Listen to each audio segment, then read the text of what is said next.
Hi అండి, ఏంటిదని చూస్తున్నారా? ఇది చాక్లెట్ మఖనా. క్రీమీగా, టేస్టీగా, చాక్లెటీగా ఉంటుంది.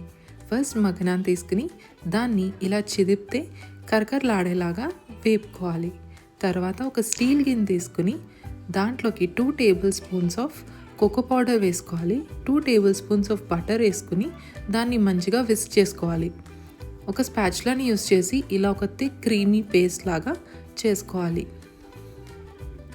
ఆ తర్వాత ఒక వేడి నీళ్ళ గిన్నెని తీసుకుని ఆ గిన్నెలో ఇది పెట్టుకోవాలి. దీన్ని మనం డబుల్ బాయిలింగ్ అంటాము. ఇప్పుడు ఆ బటర్ మెల్ట్ అయ్యి ఇంకా మంచిగా క్రీమీగా అవుతుంది. ఇందులోకి 2 టేబుల్ స్పూన్స్ ఆఫ్ షుగర్ వేసుకుని ఆ షుగర్ కూడా మెల్ట్ అయ్యేదాకా దాన్ని మనం కలుపుకోవాలి.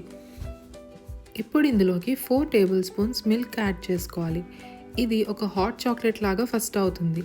దాని తర్వాత ఒక మంచి థిక్ చాక్లెట్ పేస్ట్ని, ఎలా అయితే మనం చాక్లెట్ని మెల్ట్ చేసినప్పుడు వస్తుందో అలాంటి ఒక క్రీమీ పేస్ట్ అనేది మనకి వస్తుంది. ఈ స్టేజ్లో ఒక 2 టేబుల్ స్పూన్స్ చాకో చిప్స్ని యాడ్ చేసుకుంటే ఆ మిక్స్చర్ అనేది ఇంకా థిక్గా వచ్చి ఇంకా చాక్లెటీగా ఉంటుంది. ఇప్పుడు ఈ థిక్ క్రీమీ పేస్ట్ని మనం ఒక వేరే బౌల్లోకి ట్రాన్స్ఫర్ చేసుకోవాలి. ఇందులోకి ఇందాక మనం రోస్ట్ చేసుకున్న మక్నాని యాడ్ చేసుకోవాలి. ఈ మక్నాకి ఈ చాక్లెట్ని ఒక స్పాచులా తీసుకొని దాంతో మనం కోట్ చేసుకోవాలి. మనం రోస్ట్ చేసుకున్న ప్రతి మక్నాకి ఆ చాక్లెట్ అనేది అంటుకోవాలి. ఇప్పుడు ఒక ప్లేట్ తీసుకుని దాని మీద ఒక 2 పార్చ్మెంట్ పేపర్స్ని అరేంజ్ చేసుకోవాలి. అరేంజ్ చేసుకుని ఈ చాక్లెట్ మక్నాని దాని మీదకి స్ప్రెడ్ చేసుకోవాలి.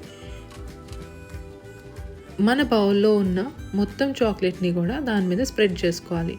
ఇప్పుడు ఈ మక్నాని మనం 15 మినిట్స్ వరకు రిఫ్రిజిరేట్ చేసుకోవాలి, లేదా ఆ చాక్లెట్ అనేది గట్టిపడేంత వరకు మనం రిఫ్రిజిరేట్ చేసుకోవాలి. అంతే అండి, మీ టేస్టీ చాక్లెటీ మక్నా అనేది రెడీ అయిపోయింది.